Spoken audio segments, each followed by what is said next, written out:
चलिए आज बात करते हैं संस्कृत की प्रत्यय के संदर्भ में बात करेंगे। और संस्कृत के प्रत्यय के संदर्भ में हर किसी को पता होगा, ये 10th से जुड़े हुए, 12th से जुड़े हुए या सीटेट या इनके अलावा कोई भी एग्जाम हो, इन सभी एग्जाम में संस्कृत के प्रत्यय पूछे जाते हैं। और इन्हीं प्रत्यय के संदर्भ में बताने से पहले यदि अभी तक हमारे YouTube चैनल यूएस विजडम को सब्सक्राइब नहीं किए हैं तो सब्सक्राइब कर लें, जिससे कि हमारे द्वारा जो भी कंटेंट 10th 12th सीटेट से जुड़े हुए दिया जाए वह सबसे पहले आप तक पहुंच पाए। साथ ही लाइक कीजिए, शेयर कीजिए और कमेंट जरूर कीजिए। चलिए बात करते हैं प्रत्यय के संदर्भ में। और इन प्रत्यय के जो भी पीछे इनका पार्ट 1 हो चुका था, पार्ट 2 हो चुका था, और ये प्रत्यय के संदर्भ में पार्ट 3 बताने वाले हैं। और इसके प्रत्यय के पार्ट 3 के बारे में मूल रूप से कौन कौन सा प्रत्यय है इनके बारे में बात करेंगे। तो इनमें जो है त्रिज प्रत्यय है। कौन सा प्रत्यय है? त्रिज प्रत्यय है। अब इन त्रिज प्रत्यय जो होता है किसी भी क्रिया के साथ यदि लगता है, तो जब त्रिज प्रत्यय किसी भी क्रिया के साथ लगता है तो यहाँ देख पा रहे होंगे या तो त्रि दिखता है या तो ता दिखता है। प्रत्यय के संदर्भ में हर किसी को मालूम है, जो प्रत्यय जो होता है किसी भी क्रिया अर्थात क्रिया के अंत में जुड़ने वाला होता है, मतलब शब्दों के अंत में जुड़ने वाला होता है, अंश, उन्हीं को प्रत्यय कहते हैं। यहाँ पर क्रिया नी है, नी में त्रिज जुड़ा, तो यहाँ पर त्रि के रूप में ऐसा भी दिखेगा, या तो नेत्री दिखेगा या तो नेता, मतलब त्रिज प्रत्यय जुड़ने पर त्रि या तो ता के रूप दिखता है। जैसे यहाँ पर नेत्री हो गया, यहाँ नेता हो गया। ठीक इसी प्रकार से क्रिया में यदि त्रिज जुड़ेगा तो यहाँ पर कर्तरी हो जाता है या तो कर्ता हो जाता है। यहाँ देख पा रहे होंगे कर्ता है। अब यहाँ रेप, उनसे पहले कोई भी मात्रा में परिवर्तन होता है तो उन मात्रा में परिवर्तन होने का कारण उनसे जुड़े हुए प्रत्यय है, और प्रत्यय जुड़ने की वजह से उसमें कुछ परिवर्तन होता है, लेकिन जो इनकी मूलतः पहचान है उन पर ध्यान रखनी है। देखिए दा क्रिया है, इनमें त्रि जुड़ा तो दात्री या तो दाता बन जाता है, या तो ऐसा या ऐसा दिखाई देगा। यहाँ पर त्रि या तो ता, ये ध्यान रखना है। क्री में जुड़ेगा तो क्रेत्री या तो क्रेता के रूप में दिखाई देगा। इन चीज को ध्यान रखिएगा। यदि त्रिज प्रत्यय जुड़ेगा तो त्रि या तो ता का रूप दिखाई देगा, कोई भी क्रिया से जुड़ा हुआ क्यों ना हो उनमें ऐसा ही दिखाई देगा। इनको ध्यान रखिएगा। चलिए अगले हम प्रत्यय की बात करते हैं। अगले प्रत्यय जो है वह कित्न प्रत्यय है। कौन सा प्रत्यय है? कित्न प्रत्यय है। और कित्न प्रत्यय किसी भी क्रिया में जुड़ता है तो आखिर मतलब अंत में ती जो होता है विसर्ग के साथ जुड़ता है, और कुछ जगह जो होता है अपवाद स्वरूप होता है, और अपवाद स्वरूप में यदि स्व से जुड़ा होता है कोई भी क्रिया का आखिरी वर्ण तो वहां पर ट में हर्षई दिखता है, नहीं तो ती का रूप दिखेगा या हर जगह लगभग ती का रूप दिखेगा। लेकिन यदि क्रिया का आखिरी वर्ण मतलब जो क्रिया का जो आखिरी वर्ण होता है, जैसे कि यहाँ पर दृश्य में है तो स्व है, तो ये जुड़े होने की वजह से ट का रूप दिखता है, जैसे ट में हर्षई। जैसे कि यहाँ देख पा रहे हैं क्री में यदि कित जुड़ा तो कृति, यहाँ देख सकते हैं ती जुड़ा हुआ है। गम में जुड़ा तो गति, शुरू में जुड़ा तो श्रुति, दृश्य में जुड़ेगा क्या होगा? दृष्टि। यहाँ पर देख पा रहे होंगे सो है, यहाँ भी सो है, इसलिए यहाँ पर किस में परिवर्तन हुआ है? स्टो में होता है। तो इन चीज को ध्यान रखिए। कितने प्रत्यय जुड़े तो सामान्य रूप से ती या कुछ अपवाद स्वरूप यदि तालब सो या दंश से जुड़े हुए क्रिया हो, जैसे कि यहाँ पर सो है, यहाँ पर दृश्य में है, वृष में है, इसलिए यहाँ पर ट के रूप में हुआ है। किसी प्रकार से दिक्कत कभी नहीं होगा। चलिए आगे बात करते हैं अगला प्रत्यय के संदर्भ में।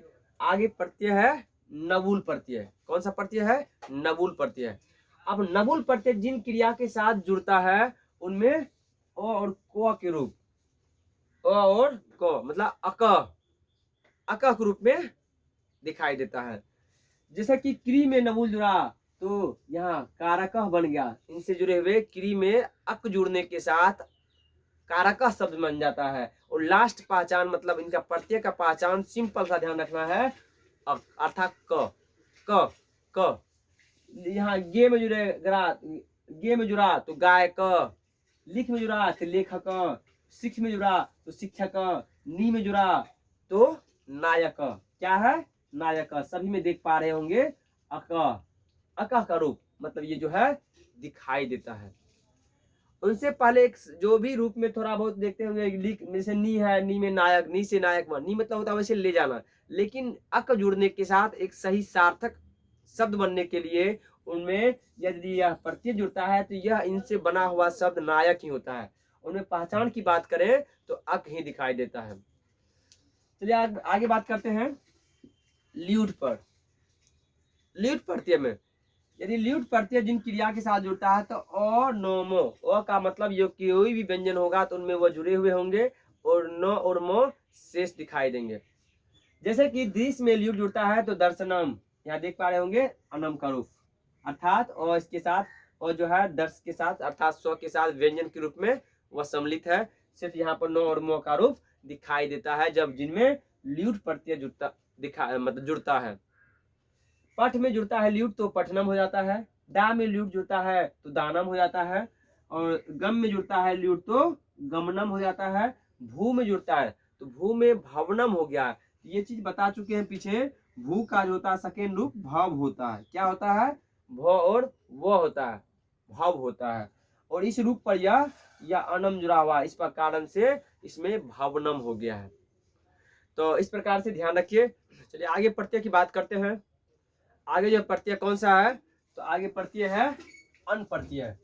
अब देखिए ये अन प्रत्यय, ये अन प्रत्यय जो जुड़ता है, ये अन लिखा हुआ है, ये प्रत्यय है, ये ध्यान रखिएगा।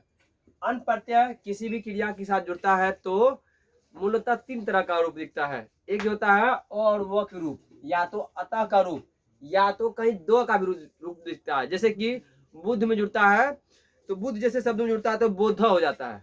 यहाँ पर अन जुड़ेगा तो देखो, देखिए यहाँ पर अनु पांडु में जुड़ा अन तो क्या हो गया? पांडव हो गया। रघु में जुड़ा राघव हो गया। सी में जुड़ा सेव हो गया। यहाँ पर और वो से ध्यान रखना है। किसे ध्यान रखना है? तो ओ और वो के साथ ध्यान रखना है। ओ और वो है तो ये कौन सा प्रत्यय है? तो अन है। अब सरस्वती जैसे शब्द है, यहाँ पर सरस्वती है, शक्ति है, इसमें क्या होगा? ये बता है अत, मतलब सार्वसत। शक्ति में जुटा तो साक्त। यदि शक्ति में जुड़ता है अन प्रत्यय तो क्या होता है? साक्त होता है। इसी प्रकार से यदि यदु में जुड़ता है अन तो यादव, दानु में जुड़ता है तो दानव, मतलब और वो के रूप में आ जाता है। इस प्रकार से बहुत ऐसे शब्द हैं जो कि बात करें में जुड़ेगा तो वासुदेव हो जाएगा, मनु में जुड़ेगा तो मानव हो जाएगा, मतलब ओ और वो का रूप कुछ में और कुछ में और तो का रूप दिखाई देता है मूलतः यदि अन प्रत्यय जुड़ता है तब। तो ध्यान रखना है, यदि अन प्रत्यय से जुड़ा हुआ कोई भी क्रिया मतलब शब्द होंगे तो वह इस तरह से और वह के रूप में होंगे।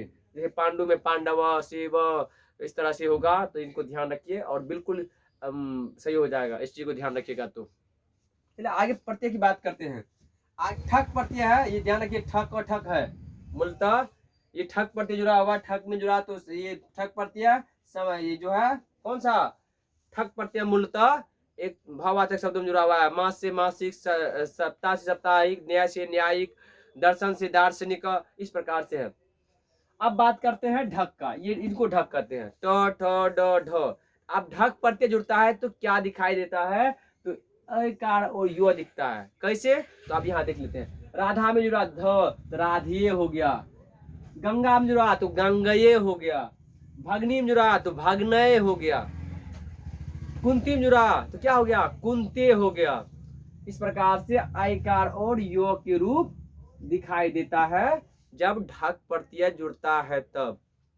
इस प्रकार के जब भी मिले तो वहां पर ढक प्रत्यय, यहाँ पर ठक प्रत्यय, मतलब ये भाववाचक वाले में ठक और उसमें ढक। अब आगे प्रत्यय की बात करें तो आगे प्रत्यय देखिए कौन सा है। आगे प्रत्यय है इमनिच प्रत्यय। कौन सा है? इमनिच। इमनिच प्रत्यय, इमनिच प्रत्यय किसी भी शब्दों के साथ जुड़ता है तो वहां पर माँ का रूप दिखाई देता है। किसी का? माँ का। यहाँ देख पा रहे होंगे माँ लिखा हुआ है। और जो भी प्रत्यय है उनके लास्ट मतलब जो एक इस तरह से हर प्रत्यय में जो लिखा हुआ है एक इन्वर्टेड कोमा के अंदर, उन चीज को ध्यान रखिए, बिल्कुल सही होगा। जिसे माँ दिखेगा कैसे, भू में जुड़ा इमनी तो भूमा हो गया, गुरु में जुड़ा तो गरिमा हो गया, पूर्ण में जुड़ा तो पूर्णिमा हो गया, प्रिय में जुड़ा तो क्या हो गया, पूर्णिमा हो गया, नील में जुड़ेगा तो क्या हो गया है, नलिमा हो गया है। इस प्रकार से इमनिच में शुक्ल में जुड़ेगा तो शुक्लिमा हो जाएगा, रक्त में जुड़ेगा रक्तिमा हो जाएगा, इस प्रकार से लघु में जुड़ेगा लघिमा हो जाएगा। तो इस प्रकार से ये इमनिच प्रत्यय के मान रूप दिखाई देता है।